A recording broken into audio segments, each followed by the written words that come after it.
Y vengo a darles acá el tema de minería de datos o data mining, como lo quieran llamar, también exploración de datos, ¿no? La presentación va a consistir en una breve introducción del por qué, cómo llegamos a la minería de datos, explicarles en qué consiste realmente la minería de datos. Voy a hablar un poco del proceso de descubrir conocimiento en base de datos y dentro de ese descubrir conocimiento en base de datos, los pasos que lo componen, que entre los pasos encontramos justamente la minería de datos. En particular, bueno, me voy a concentrar en una de las técnicas llamadas agrupamiento. Voy a mencionar todas las que existen, pero me voy a concentrar en una de ellas, en el agrupamiento. Y voy a explicarles uno de los algoritmos que se proponen en agrupamiento, el principal, de donde nació prácticamente todo, y los derivados a su vez, y una implementación al respecto, ¿sí?, sobre el tema de este algoritmo vinculado con agrupamiento, ¿no? Y finalmente, bueno, las conclusiones en cuanto a este tema. ¿Sería clustering en inglés? Agrupamiento clustering. No menciono como cluster, a veces me van a necesitar decirlo, porque bueno, también tenemos un cluster como conjunto de máquinas. Entonces a veces se genera mucha confusión en los papers, en los trabajos hay que definirlo bastante, ¿no? Bueno, la introducción. ¿Cómo surge el tema de minería de datos? Bueno, hace mucho nos encontramos que la industria necesitó informatizar una gran cantidad de información, ¿sí? Los volúmenes de datos que se registraban pasaron a ser digitales y bueno, con el tiempo esa información pasó a ser histórica, pero el ser histórica no significa que sea no productiva. En definitiva, las empresas, la mayoría de las tomas de decisiones se basan en datos pasados, ¿sí? Entonces, esas bases de datos son necesarias conocer sobre esos datos que uno fue guardando, es justamente lo que nos propone la minería de datos, ¿no? Tratar de buscar información, de obtener conocimiento de los datos guardados. Antiguamente, ¿qué era lo que se hacía? Bueno, técnicas de SQL, ¿sí? Se buscaban ciertos datos en esas bases, y lo único, bueno, se tenía las respuestas con SQL y se analizaba la información. Pero bueno, ¿qué es lo que se propone? Justamente, bueno, una búsqueda de datos, una búsqueda de información mucho más inteligente. La idea es buscar conocimiento de esos datos, que se extrae una cierta información. Y bueno, ¿qué significa minería de datos? El concepto en sí, ¿no? La minería de datos se trata de extraer conocimiento útil y comprensible previamente desconocido desde grandes cantidades de datos almacenadas de distintas maneras, en distintos formatos. Primero lo que nos vamos a tener que concentrar es de modificar esos datos y ponerlos en una forma adecuada, que todos estén en un mismo formato, en una misma representación, ¿sí? Querer decir que, por ejemplo, si tenemos un campo que nos distingue el sexo, ¿sí? Es decir, que mujer y hombre se distinguen con 0 y 1 para todos nuestros datos de las bases, ¿sí? Eso tenemos que uniformar. Este proceso también lo que tiene que ser es bastante automático, ¿no? O semiautomático, o sea, ¿no? Nosotros no tenemos que estar sobre él todo el tiempo, pero en determinados puntos debemos tomar decisiones, ¿sí? Esto es lo que quiero significar con semiautomático. El objetivo de este proceso es encontrar modelos, ni más ni menos que eso. Y los patrones descubiertos, ¿sí?, de esos modelos, lo que nos tiene que, ¿para qué nos tiene que servir? Justamente para tomar decisiones. Nosotros tenemos que tomar acciones en base a la respuesta que nos entrega el sistema. Si no, de nada nos sirve. Si obtener conocimiento por el hecho de obtenerlo, no tiene sentido, ¿no? Si ustedes van teniendo alguna duda, me van preguntando. Bueno, un ejemplo concreto de minería de datos es un ejemplo muy sencillo donde se pide el análisis de los créditos bancarios. Esto es muy clásico, ¿no? Tenemos el ID de una persona, los años que pide ese crédito, el monto del crédito que está pidiendo, el salario de la persona, si tiene casa propia, si es moroso, y como última columna es nuestra decisión, ¿no? Lo que decidimos. Bueno, un proceso de minería de datos puede ser ni más ni menos que, bueno, consistir de dos reglas, como mencionamos ahí. Si, por ejemplo, las cuentas morosas son mayores a cero, podemos determinar que no le vamos a ofrecer el crédito, ¿no? Esa podría ser una decisión que nosotros tomamos. Después, si las cuentas morosas, por ejemplo, están en cero, es decir, no debe a nadie, y el salario es mayor a 2.500 euros, o la cantidad de años de crédito es mayor a 10, podemos decidir devolverle darle el crédito a la persona, ¿sí? Eso sería, en forma sencilla, bueno, el tratamiento de esa información para el análisis de créditos bancarios. Si, por ejemplo, tenemos una lista de empleados y queremos reconocer grupos dentro de esos empleados, si tenemos el ID de la persona, el sueldo, sabemos si está casado o no, si tiene coche, si tiene hijos, si cuántos tiene, si alquila o es propietario, si está trabajando con algún sindicato o no, la cantidad de días de bajas al año, la antigüedad de la persona y el sexo. A partir de ahí podemos generar unos ciertos grupos. Por ejemplo, nos pueden interesar armar 3 grupos. ¿Y qué podríamos concluir de esos 3 grupos armados por un proceso de minería de datos? Bueno, el grupo 1 está compuesto por personas que reciben un sueldo que ronda entre 1.535, ¿no? Pero bueno, ¿qué conclusiones se pueden sacar en general de cada uno de los grupos? Básicamente, bueno, las personas que rondan los 1.500, como ven, no hay mucha diferencia en cuanto a sueldos. Pero bueno, podemos decir que este grupo de personas no tiene hijos, alquilan casi en su totalidad, no están trabajando con ningún sindicato y tienen una cantidad elevada de días de ausencia diarios. En cuanto al grupo número 2, el análisis lo hace cada uno, ¿no? O sea, nos entrega la información de los grupos y cada uno analiza lo que le interesa, ¿no? En el grupo número 2 tenemos que la gran mayoría tiene coche, algunos tienen hijos, todos están trabajando con algún sindicato, los están afiliados, ya en sí, como verán, los días de baja al año son reducidas y la gran mayoría son mujeres, ¿no? Las mujeres que estarían dentro de este grupo. Y en cuanto al tercer grupo, podemos decir que la mayoría son casados, la mayoría tiene coche, la mayoría tiene hijos, y bueno, más que un hijo es propietario, y la mayoría son hombres, ¿no? O sea, entonces podemos, de esos grupos que nos ha armado, que nos ha entregado la minería de datos, podemos analizar y sacar ciertas conclusiones, ¿no? Todo depende del objetivo de nuestra exploración, los resultados que tengamos, ¿no? Otros ejemplos en minería de datos: el análisis de la cesta de compras en los supermercados. Típico acá en España, cuando llegamos al supermercado, que nos hace la tarjeta esta de cliente.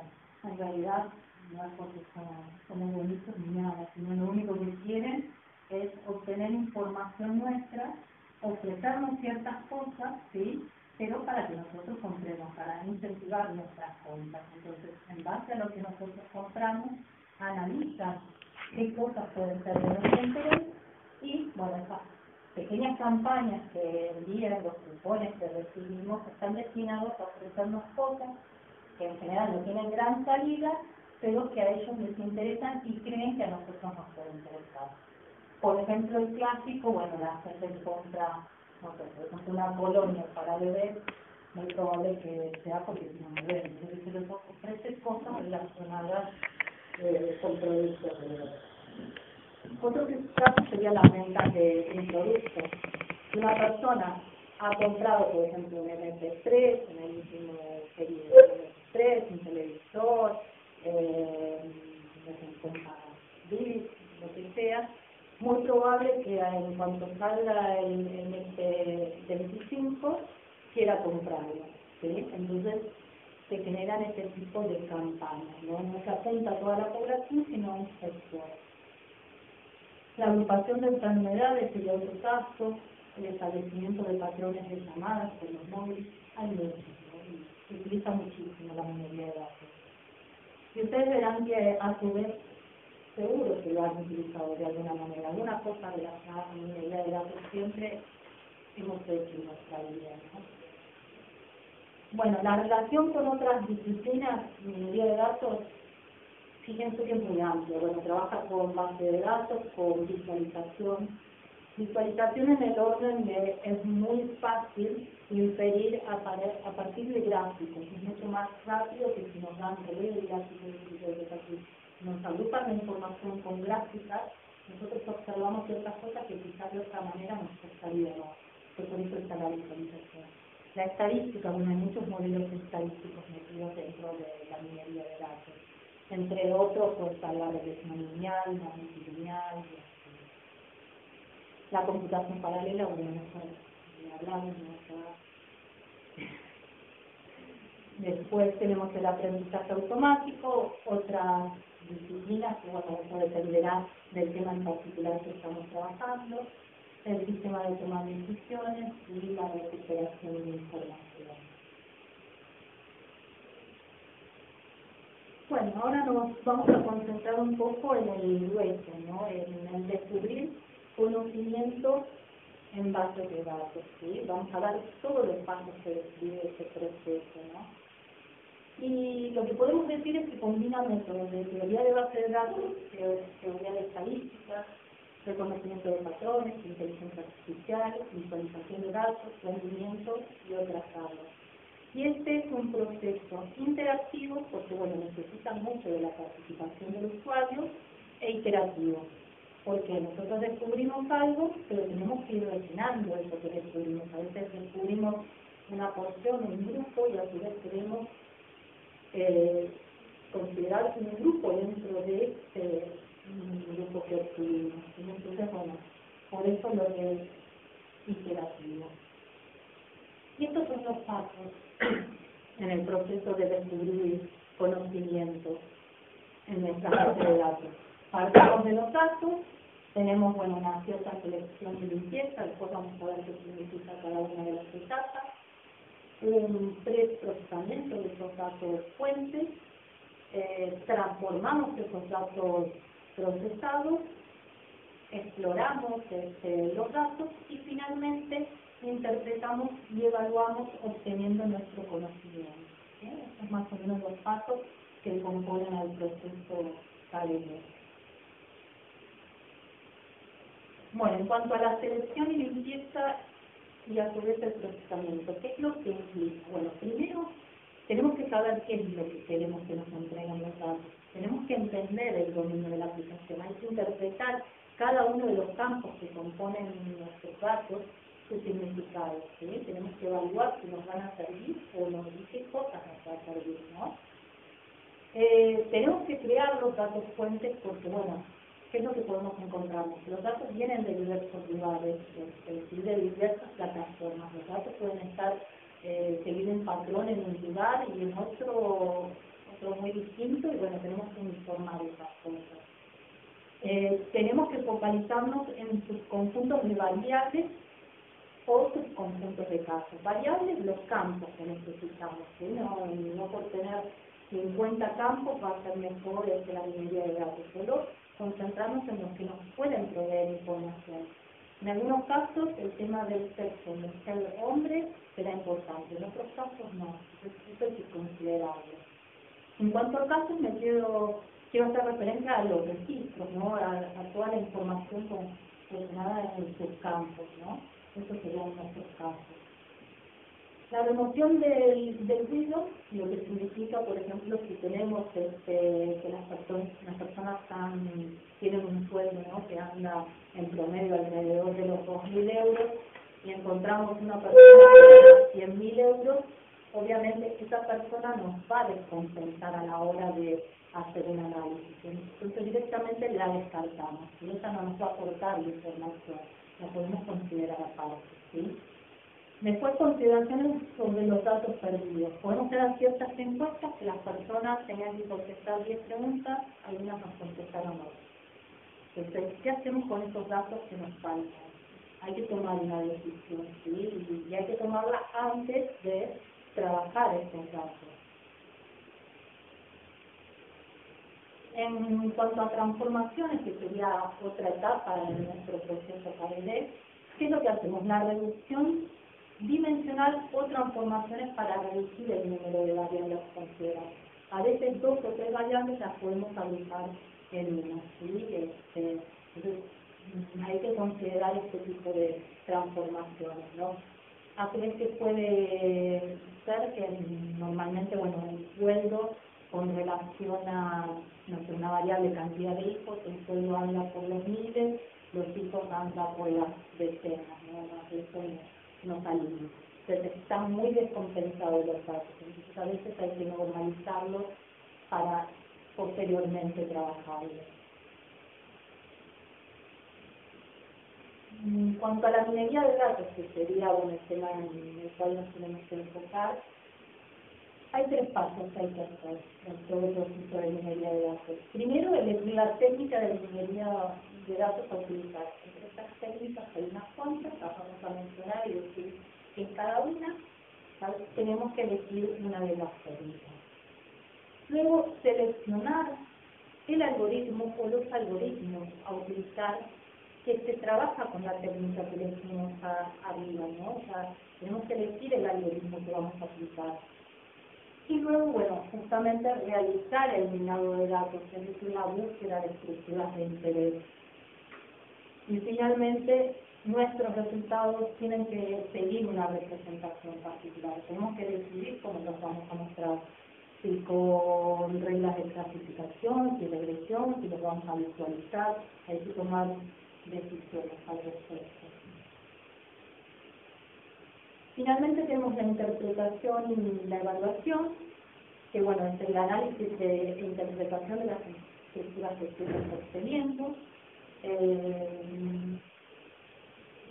También, bueno, obviamente el usuario va a obtener ciertos patrones y de esos patrones debe elegir los que le son relevantes. Hay cosas que las va a descartar. Por ejemplo, estos de las campañas de interés, bueno, van a quedar unos cuantos grupos que no les interesa repartir correspondiente. Entonces, tiene que descartarlo. Y bueno, saber que esta fase puede implicar un retorno a los pasos previos. No es que llegamos acá y terminamos todo, sino que puede retroalimentar el sistema y podemos ir refinando nuestro conocimiento. Bueno, y la integración es la consolidación final del conocimiento descubierto. Y finalmente se decide qué acción tomar en cuanto a los resultados. Pero bueno, nuestro objetivo es estudiar la minería de datos, así que ahora solo me voy a concentrar en ese punto. Bueno, vamos a dar las técnicas y bueno, estudiar los algoritmos que se pueden aplicar y un ejemplo finalmente. Entonces, bueno, me voy a concentrar en la elección de la técnica de minería de datos. Una de las técnicas es el modelo predictivo, ¿no? Y dentro del modelo predictivo tenemos 2 ramas, la clasificación o la regresión. En la clasificación, bueno, es muy simple, una función mapea o clasifica, como lo quieran llamar, un campo categórico en una o varias clases predefinidas. Conocemos nuestras categorías y, bueno, clasificamos nuestros datos de acuerdo con estas categorías, ¿sí? Por ejemplo, podemos querer generar rangos por edades y, bueno, podemos formar un rango de 5 edades que vayan de 20 a 30, de 30 a 40 y así sucesivamente, ¿sí? Entonces, clasificamos nuestros datos. Bueno, 2 ejemplos son el proceso de decisión del otorgamiento no de un préstamo a un individuo por una entidad bancaria y los árboles de decisión también con las redes neuronales serían ejemplos de clasificación. En cuanto a la regresión, bueno, se clasifica un campo continuo. O sea, tenemos valores reales y eso es lo que clasificamos. Y normalmente se trabaja la regresión lineal.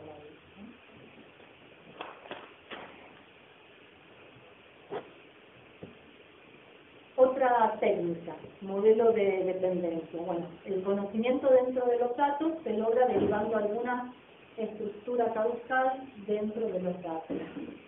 Los modelos de causalidad pueden ser probabilísticos o determinísticos. Y probabilísticos, derivar alguna afirmación sobre la distribución de probabilidad de los datos, y determinísticos, derivación de dependencias funcionales entre los campos de los datos. Resumen de datos. Bueno, el objetivo es encontrar descripciones compactas de un subconjunto de datos. Y hay dos clases: la agrupación horizontal en casos, ¿sí?, y la agrupación vertical en campos. Y un ejemplo de esta técnica son las reglas de asociación. En cuanto a detección de cambios y desvíos, bueno, se focaliza en descubrir los cambios más significativos en los datos, basándose en valores previos y o esperados, o identificando secuencias similares de eventos. Esto, bueno, las secuencias en el tiempo, bueno, no sé si pudieron escuchar el trabajo de Diego Mostache, que trabajaba con justamente series en el tiempo y comparación de periodos, ¿no?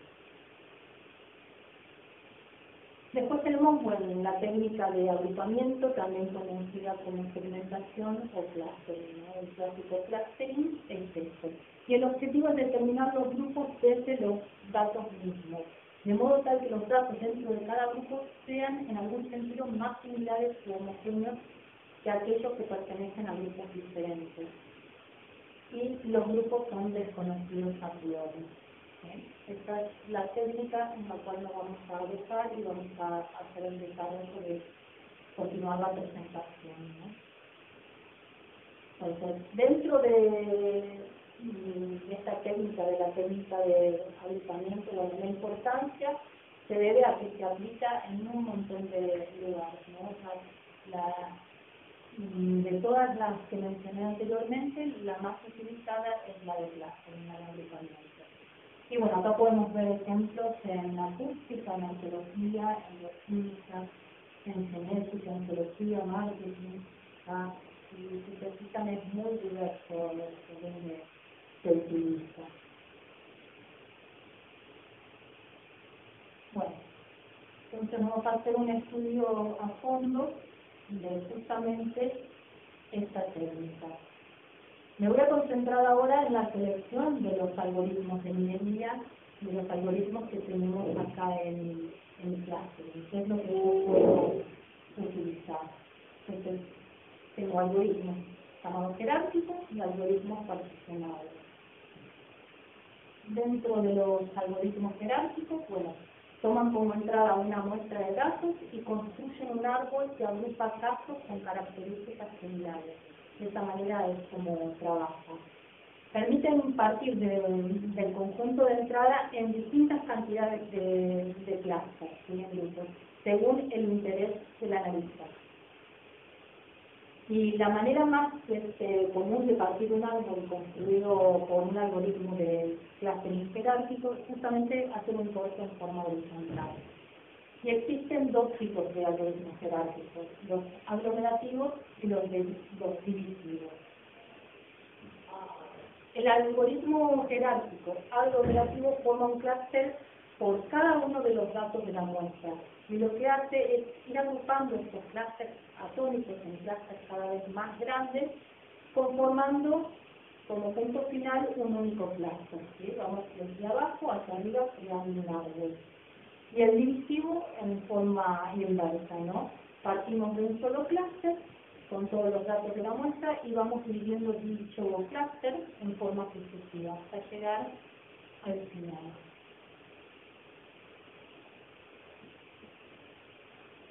Ahora nos concentramos en los algoritmos particionados, ¿sí? Toman como entrada una muestra y un caso determinado, un conjunto de datos y un caso. Y dividen la muestra en casos conjuntos, denominados clústeres o grupos. Cada clúster se representa con un centro de gravedad, con un centro de un elemento de eso representa al resto. Este elemento puede pertenecer a la muestra o puede que sea un promedio de los elementos de la muestra. Y los algoritmos particionados comienzan con una partición inicial y luego usan una estrategia de control iterativa para optimizar una función objetiva. Bueno, asimismo, los casos son asignados a clases cuyo elemento representativo es el más cercano.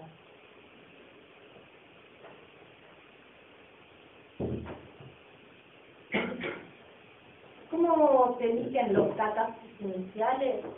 De diversas maneras. Una de ellas, bueno, repetir el algoritmo con diferentes selecciones random de los casos iniciales. Otro, bueno, el usuario puede proporcionar esos casos iniciales y podemos comenzar con el algoritmo. Otra forma es tomar la media de todos los datos que tenemos que procesar y perturbar esta un número K de veces, ¿no? Y esto tomarlo como inicio. También lo que podemos hacer es, una vez obtenidos ciertos resultados por algún algoritmo X, partir de este conjunto de datos iniciales, tomando esos casos como centroides y ejecutar un nuevo algoritmo de particionamiento. Bueno, ¿qué otra cosa tienen los algoritmos particionados? Trabajan con medidas de disimilitud o distancias para intervalos de datos. A su vez también para otro tipo de datos como son los binarios, otro tipo de datos categóricos. Trabajan con diversas medidas. ¿Eso para qué? Para decir una muestra a qué clúster pertenece. Y bueno, entre esas distancias que son muchísimas, ¿no? Entonces vamos a ver algunas, vamos a mencionar cuáles son las más importantes. Ya tenemos descrito, bueno, qué significa el X mayor, que es la muestra completa, el conjunto de datos. X pequeña es un caso de X, un dato en particular. U es nuestro centroide de un clúster y N es la cantidad de atributos para X como para A, es la cantidad de campos que tenemos en nuestros datos.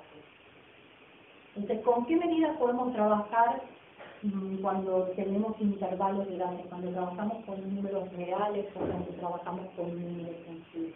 Podemos utilizar la distancia euclidiana para saber si un dato está más cerca de otro, ¿sí? O sea, un conjunto de datos está más cerca de otro conjunto de datos. Podemos utilizar la distancia cuadrática euclidiana, la distancia de Manhattan. Ahorita se puede ver la fórmula de cómo sería cada una. La generalización de la distancia euclidiana se puede utilizar. Se puede utilizar también la distancia de Felice, la distancia secuencial, la de Minkowski, la de seno, la de Canberra, la de punto. Bueno, como verán, hay muchas. O sea, cada uno elige la que le viene mejor. ¿Qué hacemos en los casos que no tenemos números, por ejemplo, del sexo? Exacto, ahora lo vamos a ver. Esto es para intervalos de datos cuando son numéricos. Para datos enteros, hay otras dos medidas que no se pueden trabajar para números reales, ¿no? Las otras abarcan los dos casos. Pi cuadrado y pi cuadrado, que bueno, no tenía la fórmula, ¿no? Para datos binarios, que este es el caso, sexo, femenino, masculino, con cero o más, y colores. Exacto. O sea, vamos a ver primero los binarios, que son dos, la configuración de un 0,1 para lo que sea. Bueno, lo que podemos decir es que con estos datos, con dos números, podemos construir una matriz, ¿no? Que consideramos los valores si es positivo o negativo, si es 0,1, 0,1 y la combinación, como resultado vamos a obtener A, B, C y D. El resultado depende de la operación que nosotros estemos realizando. Por ejemplo, si consideramos que el más es 0, 0, el menos es 1, ¿no? Y tenemos como operación la I, ¿sí? Lo que sabemos es que la A nos va a dar 0, la B va a ser 0, la C va a 0 y la D va a ser 1, ¿no? O por ahí lo desagregué. Sabemos que tres valores van a ser 0 en el sentido, ¿sí? Pero, ¿qué pasa? Esta misma matriz con el O va a ser distinta. ¿Está bien? ¿Esto lo llegan a ver?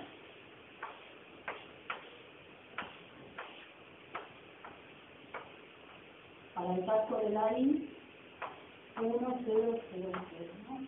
Y para el caso de la O,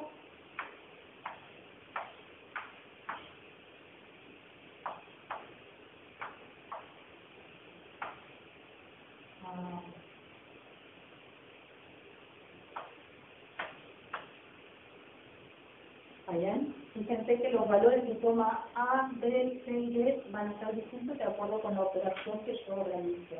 El O, el I, el andor, lo que sea, ¿no? Lo que yo defina. Bueno, también hay que hacer notar que la suma de A, B, C y D es igual a nuestro N. Entonces, a partir de esto, puedo definir una serie de distancias, de medidas de distancia. De esta forma yo voy a poder reconocer, bueno, ¿cómo agrupo? Si se trata de un dato binario, ¿cuán cerca estoy de otro dato binario? ¿Sí? Voy a poder utilizar estas fórmulas, estas medidas de similitud o distancia.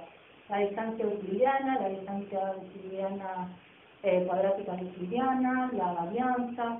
Fíjense que hay un montón. Cada uno tiene un cierto significado, ¿no?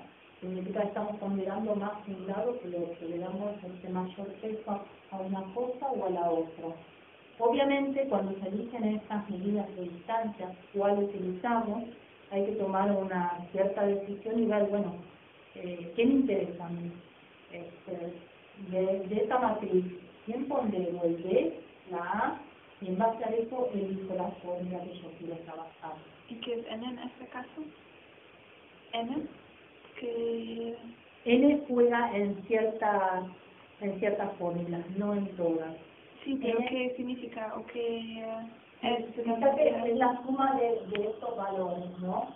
O sea, en definitiva, para nosotros sería 2, en definitiva, ¿no? Porque estamos trabajando en base 0 y 1, sería el valor de 2.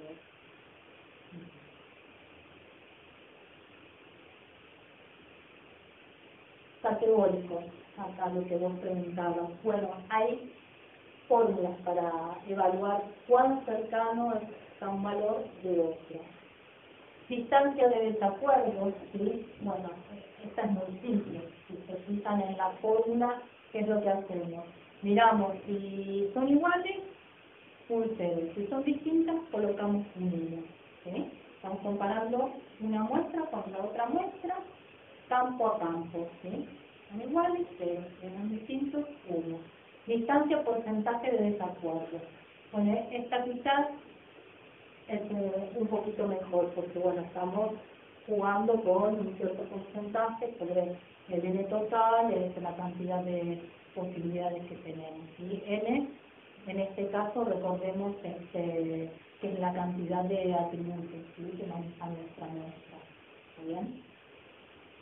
Tenemos otra fórmula ahí de chi cuadrado, que bueno, que justamente bueno, son las cantidades de los objetos en el conjunto de datos que tienen categorías X, y Q. Hay que interpretar cada una de estas fórmulas, como verán. O sea, no es fácil saber cuál tenemos que aplicar. Eso dependerá de qué queramos nosotros, ¿no?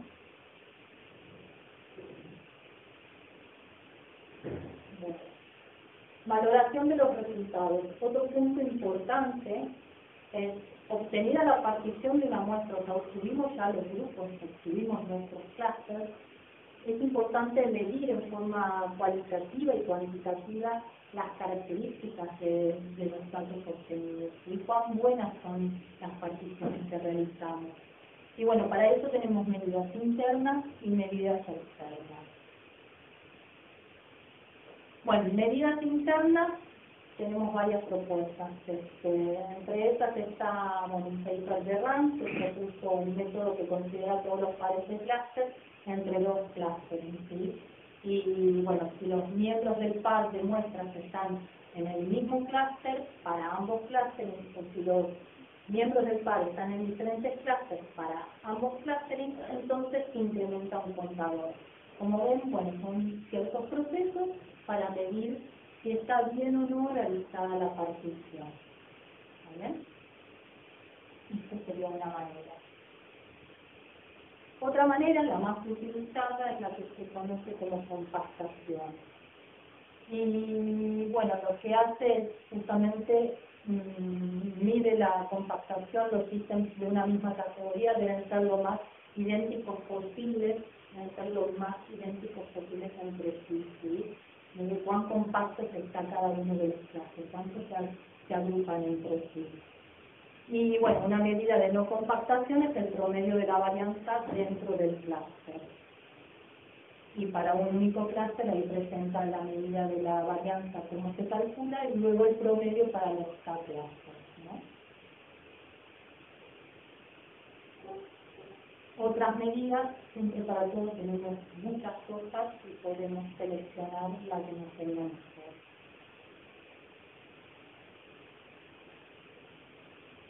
Bueno, seguimos adentrándonos, ¿no? Ahora seguimos en los algoritmos particionados, pero en particular vamos a meter con K-means o K-means, como han escuchado, ¿no? Las ideas originales parten de McQueen en 1967, voy a dejar eso ahí, y bueno, a partir de ese momento la verdad que fue un cambio importante que sucedió. Bueno, está desarrollado para reconocer patrones estadísticos. Es un método iterativo. El problema que tiene es que solo admite variables numéricas. Si trabajamos con campos teóricos, nos tenemos que olvidar. Utiliza la distancia euclidiana, esa parte con esta distancia. Y bueno, la cantidad de casos buscados, de grupos buscados por K es un parámetro de entrada. Y lo que hace es generar particiones duras del conjunto. ¿Qué significa particiones duras? Una muestra pertenece a un grupo o no pertenece. No es que puede pertenecer un 70% a un grupo o un 30% a otro. ¿Sí? Porque también podemos considerar particiones que se vayan agrupando de acuerdo con porcentaje, ¿no? Esas cosas se pueden hacer. En el segundo ejemplo habíamos visto que bueno, había porcentajes, analizábamos porcentajes en cuanto al texto, en cuanto a las diferentes cosas.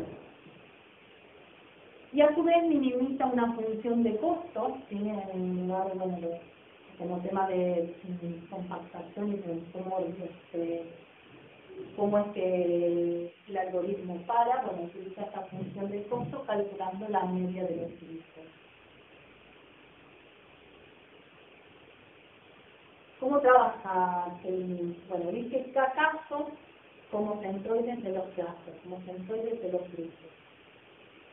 Asigna cada caso al clúster que tiene el centroide más cercano. ¿Cómo hace esto? Bueno, con las medidas estas de distancia que vimos, elige en particular la distancia euclidiana, se fija campo a campo, cuál es la distancia de un campo al otro, va sumando, ¿sí? Va obteniendo el cuadrado y finalmente saca la raíz cuadrada.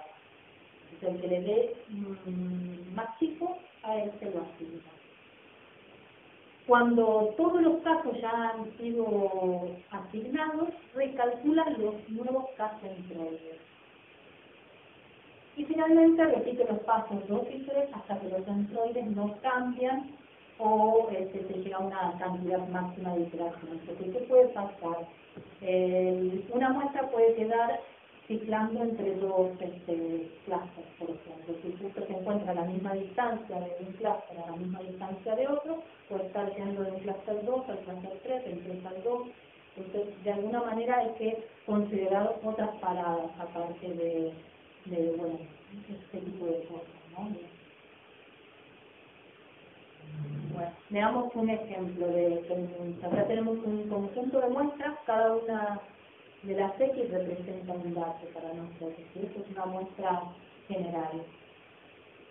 Entonces, en el paso 1, nosotros tenemos que encontrar dos clases, ¿sí? Que a simple vista, bueno, podemos decir cómo se van a reagrupar los clases, pero bueno, el algoritmo lo tiene que calcular nosotros dándole como información las muestras y que estamos buscando dos grupos nada más, ¿no? Y el K nuestro es igual a 2. Entonces, al azar selecciona dos muestras, están marcadas, dos casos, perdón, están marcadas con un círculo, ¿no? Selecciona esos dos. Y a continuación, lo que hace con cada uno de los otros casos, calcula la distancia y lo asigna al grupo más cercano. Fíjense que se han agrupado todos los azules por un lado y los rojos por otro. Fíjense que ahí ha quedado un rojo que parece que no debiera estar en ese grupo, pero bueno, en la primera iteración lo agrupó, lo consideró del lado del rojo, porque bueno, la distancia podemos utilizarla de los bloques, que es 2, y por el otro lado tendría una distancia de 3, ¿no? Entonces, por eso es que se fue al grupo rojo. A continuación, recalculamos los centroides, ¿sí? Fíjense que anteriormente teníamos que nuestro centroide en el grupo de arriba era el 2,2 y ahora ha pasado a ser el 2,3, ¿no? Viéndolo así con columnas, filas. Reasignamos cada uno de nuestros casos al centroide más cercano.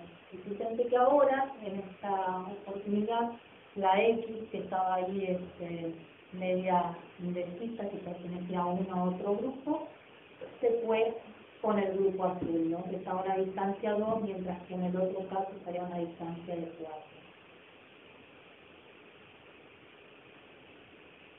Bueno, y acá podemos ver más o menos cómo sería cada uno de los pasos y cómo se llega al resultado. ¿Ha quedado claro cómo trabaja el MIS, cómo va agrupando?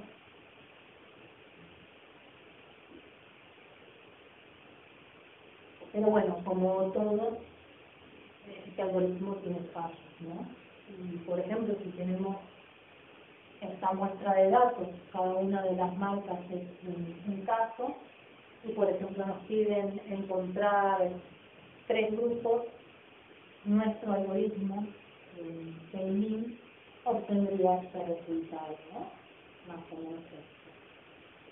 Y realmente, si uno lo ve a simple vista, los grupos deberían ser otros, ¿no? Los grupos estarían marcados con este otro algoritmo, un algoritmo obtenido de triangulación. Y con esto lo que quiero decir es que cada algoritmo puede servir para determinadas cosas. Hay que saber elegir el algoritmo adecuado para trabajar nuestros datos. Uno nos puede ayudar, pero otro puede mejorar nuestros resultados, ¿sí? Pero significa que el K-means siempre solo encuentra clusters de forma circular, Concéntrica, sí. Esa es la idea, que las distancias justamente van agrupándose entre sí, cuanto más cercano, mejor. Pero bueno, el K-means tuvo una evolución, porque recuerden que trabajaba solo con muestras numéricas, ¿sí? Y eso es irreal, ¿no? Hoy en día. Y surgieron, bueno, por ejemplo, el Isodata, que agrega la agrupación, el borrado y la partición de clases. ¿Por qué es importante? Yo sugiero un K, ¿no? Un K, pero el K puede ser que me queden elementos descompensados, que me genere un grupo de 99 casos contra un grupo de un caso. Entonces, ¿tiene sentido eso realmente? Pues el Isodata agrupa ciertas cosas y borra cuando no se necesitan determinados clases, cosa que el K-means no lo permite. Después tenemos el K-means que permite un grado de pertenencia, no es una partición dura, ya que yo puedo considerar un elemento parte de un cluster y parte de otro. Y eso es muy útil. El Ralham-Von-Raymi, bueno, donde los atributos categóricos se convierten en atributos booleanos, lo que hace él, por ejemplo, si tengo un campo categórico, puede tomar el valor A, B, C y D, lo que hace estos campos los transforma en A, B, C y D como campos y los considera como 0 y 1, y es que, digamos, si es que realmente ha tomado el valor, por ejemplo, de D, y esto pasaría a tener el valor 0, 1, 0 y 0. Y eso es lo que hace en definitiva. Pero claro, ¿qué es lo que tenemos acá? Que si trabajamos con una gran cantidad de de valores como en el campo categórico, 20 valores posibles, tenemos una apertura de 20 campos. Entonces a veces deja de ser manejable, ¿no? Este algoritmo. El GAP Prototype trabaja con campos categóricos, usamos también valores categóricos. El K-min más, el número de plazas de la solución puede ser K menos P, o sea, es decir, como data, pueden borrarse ciertos plazos si no son necesarios. Y bueno, finalmente el K-min más, o plus, ¿no? Que permite trabajar todos los tipos de valores pudiéndose ponderar cada uno de los atributos. Bueno, y este es un algoritmo que generé con otra persona para mi tesis de la Argentina, ¿no? Hace tiempo ya, pero bueno, que construimos este algoritmo. ¿En qué consiste el mismo? Que yo tengo varios campos, ¿no? Y cada uno de estos campos no me interesa si es categórico, no me interesa si es entero, para cada uno voy a utilizar una función distinta. Y a su vez voy a poder darle pesos a estos atributos, ¿sí? No necesito normalizar previamente los datos, directamente lo hago en el algoritmo, ¿sí? Aparte de poder trabajar todas las funciones al mismo tiempo, ¿no?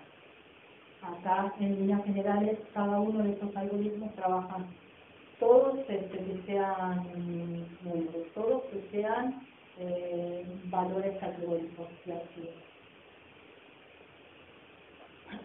Bueno, el K-min más es un algoritmo iterativo, admite variables mixtas de tipo texto, numérico, lógico. Se puede ponderar cada uno de los atributos. La cantidad de grupos buscados, el K es un parámetro de entrada, eso no cambia con respecto al otro. Hay múltiples modos de selección de los K centroides iniciales. La partición es dura, eso tiene, digamos, como inconveniente, si yo no puedo decir si es parcialmente de un clase o de otro. Aplica una distancia particular a nivel de cada uno de los atributos. O sea, yo tengo una distancia, puedo utilizar la distancia euclidiana acá, pero en este otro atributo la de Manhattan. En este otro, no sé, la de Minkowski, ¿no? Y así. O sea, en cada uno puedo aplicar la que se me ocurra. Y a su vez, tengo una distancia global, ¿no? Una distancia que agrupa todos estos campos. Y minimiza una función de costo que está relacionada justamente con el tema de la compactación, con la varianza, ¿no? Ahí está la fórmula que interviene. Bueno, como dije, aplica una distancia particular a nivel de variables. Y, por ejemplo, podemos decir que en cuanto a variables de tipo texto, tenemos estas distancias que estaban definidas anteriormente con nombres, pero bueno, si queremos ver exactamente qué es lo que hacen. Si dos campos son iguales, la distancia dijimos era 0, si eran distintos, la distancia 1. Basados en frecuencias, si son iguales, la distancia 0. Si son distintos, bueno, vemos la frecuencia en la que aparece en todo el conjunto, ¿sí? Nos fijamos cuántas veces aparece XY y Y, ¿no? En cuanto a la distancia a nivel global, bueno, tenemos cada uno de los campos, si comparamos campo a campo cuál es la distancia, lo multiplicamos por un determinado peso, y eso nos permite calcular la distancia global, el DC. Y bueno, unos ejemplos que se pueden aplicar, bueno, la distancia global, la distancia euclidiana cuadrática, la de Manhattan, la de Felice, cada una adaptada con el peso, ¿no? El peso que le corresponde a cada uno de los campos. ¿Qué es lo que sigue? Bueno, la elección de los casos como centroides de los grupos, repetición que se cumplan hasta alguna de las siguientes condiciones, que el número de casos con reasignación de grupos no exceda un valor indicado, la medida de compensación alcanza un valor indicado, la cantidad de iteraciones que exceda un valor indicado. Estos son los puntos de parada, ¿no? del algoritmo. Y bueno, el cálculo de la distancia entre cada caso y cada centroide aplicando la medida de distancia elegida por cada atributo y ponderando el mismo, ¿no? Que eso es lo importante. Bueno, asignamos cada uno de los casos al grupo más cercano y volvemos a calcular los centroides. Bueno, las conclusiones de este algoritmo: admite variables mixtas, cada atributo es ponderado, tenemos múltiples modos de seleccionar los centroides iniciales, aplica una distancia particular a nivel de variable, tenemos una distancia global a nivel de cada caso, múltiples maneras de calcular el centroide, múltiples condiciones de parada. Acá tenemos una tabla comparativa de todos los algoritmos particionados que existen. Bueno, en realidad no son todos, sino los que existían hasta un cierto punto, ¿no? Y bueno, podemos ver las características que cumple cada uno, de cuáles trabajan con atributos numéricos, categóricos, booleanos, si tenemos máximo número de iteraciones, si trabaja con la compactación, la varianza, dónde tenemos partición dura, partición blanda, si solo trabaja la distancia global euclidiana, si permitimos otras medidas de distancia, ¿no? Más o menos los algoritmos que estuvimos mencionando. Y bueno, finalmente nos tenemos que concentrar en la realización del minado de datos, la búsqueda de las estructuras de datos. Definimos la técnica de clustering, elegimos el algoritmo, por ejemplo el K-mean. Ahora lo que hace falta es aplicarlo, ¿no?, a nuestros datos. Bueno, hice una implementación llamada ClusterFrame. También esta implementación la hice, bueno, hace tiempo con otra persona. Y bueno, nada, es un ambiente abierto, versátil, escalable, retroalimentable. Permite transformación de datos, es ampliamente configurable, es claro y es simple. Obviamente, bueno, este ambiente fue hecho hace tiempo, entonces tiene las limitaciones que teníamos hace unos cuantos años atrás. O sea, en su momento quizás fue novedoso, ahora hay herramientas que, bueno, lo han mejorado 100%, ¿no? O sea, podemos observar hasta ahora, ver una película de cómo trabaja el ambiente de agrupamiento, ¿no? Más o menos nos va a enseñar cómo realiza la clasificación de datos, qué cosas tenemos que setearle. Pues bueno, por ejemplo, en este caso vamos a tomar una base de datos, ¿sí?, llamada demo, y lo que vamos a hacer es tomar sus datos, guardar los resultados en la misma base.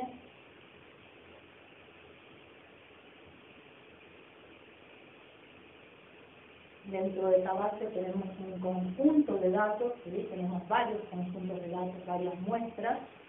En particular, bueno, está eligiendo la de las plantas, hacer una clasificación según los pétalos y ese tipo de información. Un típico fichero que se trabaja en data mining, ¿no? Un fichero que se compara. Bueno, acá elegimos las distancias, podemos ver los datos de nuestros pétalos, los sépalos, ¿no?, que tienen una planta y unas características de las mismas. Ya están todas las distancias definidas con las distancias que nosotros ingresamos, pero bueno, que tranquilamente cualquiera puede definir nuevas distancias y incluirlas en el sistema.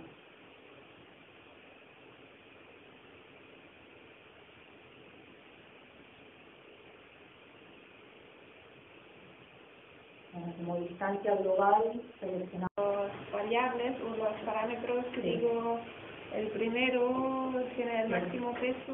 Podrías determinarle si, por ejemplo, a la mujer le damos un 0,7%, ¿no? Al hombre